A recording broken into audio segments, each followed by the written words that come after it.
বিরতির পর স্বাগত। এবার চোখ রাখতেই হচ্ছে বালুচিস্তানের দিকে, কারণ বালুচিস্তানের এবার সাংবাদিকদের দেখে দেখে নিশানা করা হচ্ছে। একদিকে বালুচিস্তান যখন স্বাধীনতা চাইছে, স্বাধীনতার দাবিতে তারা সরব আন্দোলন করছে, ঠিক তখনই সেই স্বাধীনতার আন্দোলন রুখতে এবার সাংবাদিকদের নিশানা করা হচ্ছে। সাংবাদিক আব্দুল লতিফকে গুলি করে খুনের অভিযোগ উঠল পাক সেনার বিরুদ্ধে। একেবারে লজ্জাজনক ঘটনা। লতিফের স্ত্রী এবং সন্তানের সামনেই তাকে গুলি করে হত্যা করলো একদল দুষ্কৃতী।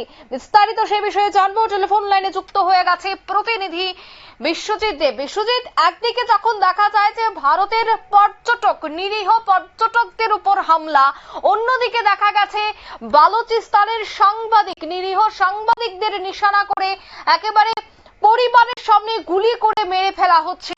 এই যে ছবি বারবার ধরা পড়ছে পাক সেনাদের বর্বরোচিত এই ধরনের কাজ, সেখানকার দুষ্কৃতীদের এই ধরনের কাজ কতটা নিন্দাজনক, কি বলবে এই বিষয়টা নিয়ে? সঠিক তথ্য অনুসারে সংবাদ পরিবেশন একজন সাংবাদিকের নৈতিক কর্তব্য, এবং সেই নৈতিক কর্তব্য পালন করতে গিয়ে সারা বিশ্ব জুড়ে কিন্তু সাংবাদিকরা হেনস্থার শিকার হচ্ছেন। বিভিন্ন জায়গায়, সারা বিশ্বের বিভিন্ন জায়গায় হেনস্থার শিকার হচ্ছেন, অত্যাচারিত হচ্ছেন, অপমানিত হচ্ছেন, খুনও হচ্ছেন। এর থেকে পেছনে নেই কিন্তু বালুচিস্তানও। এবং বালুচিস্তানের বিষয় হচ্ছে, বালুচিস্তানের বালুচরা কিন্তু পাকিস্তান থেকে স্বাধীনতা অর্জনের জন্য কিন্তু তারা দীর্ঘ বছর যাবত তারা লড়াই করছে।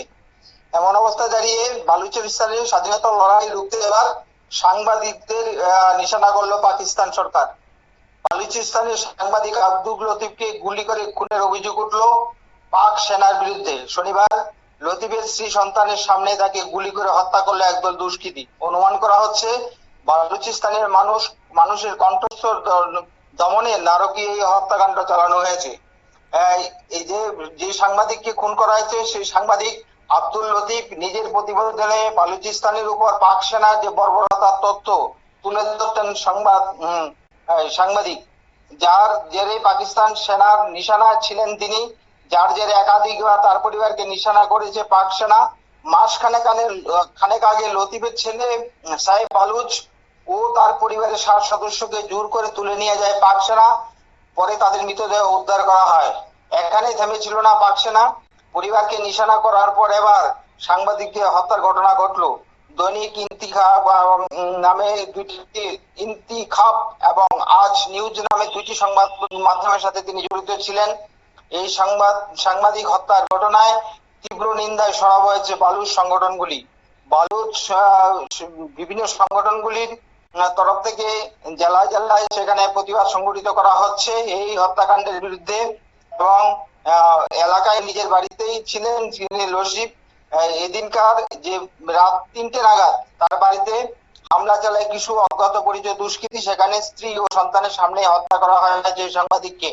স্থানীয় বালুচ সংবাদ মাধ্যম এবং বালুচ অধিকার গোষ্ঠীগুলির তরফে জানানো হয়েছে, হামলাকারী জঙ্গিরা অঞ্চলে পাকিস্তান সেনাবাহিনীর সঙ্গে মিলে এসব হত্যাকাণ্ড চালাচ্ছে। প্রসঙ্গক্রমে উল্লেখ্য, সাম্প্রতিক সময়ে পাক সেনার মদতে একের পর এক বালুচ নেতাকে ও সাংবাদিককে অপহরণ করে হত্যার ঘটনা সামনে এসেছে। গত 17 মে ইউনুস, রসুল ও সাজিদ বালুচকে নৃশংসভাবে হত্যা করা হয়। ওই দিন মধ্যরাতে তাদের বাড়ি থেকে তুলে নিয়ে যায় পাক সেনা। তারপরে তাদের ক্ষতবিক্ষত দেহ উদ্ধার হয়। এরপর সাংবাদিক খুনের ঘটনায় নতুন করে উত্তপ্ত হয়ে উঠল বালুচিস্তান। অঙ্কিতা, একদমই ধন্যবাদ। অর্থাৎ লতিফের স্ত্রী এবং তার সন্তানের সামনে গুলি করে খুন করা হয়, গুলি করে হত্যা করা হয় এই সাংবাদিককে। শুধুমাত্র স্বচ্ছ খবর পরিবেশন করাই ছিল তার সব থেকে বড় দোষ। তার জন্যই পাক সেনাদের, পাক দুষ্কৃতীদের হাতে নিহত হতে হলো এই সাংবাদিককে। কতটা লজ্জাজনক এই ধরনের খবর!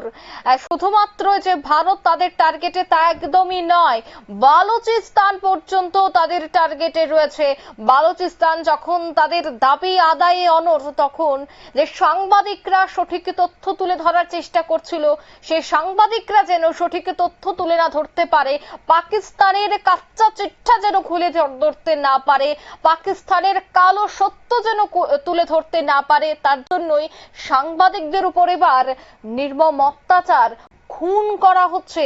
আর এই বিষয়টা যথেষ্ট লজ্জাজনক। ভারতও এই বিষয়টা নিয়ে তীব্র ক্ষোভ জানিয়েছে। ভারতের পক্ষ থেকেও এই বিষয়টাকে ভালো চোখে দেখা হচ্ছে না। নিয়ে নিচ্ছে ছোট্ট একটি বিজ্ঞাপন বিরতির সঙ্গে থাকুন।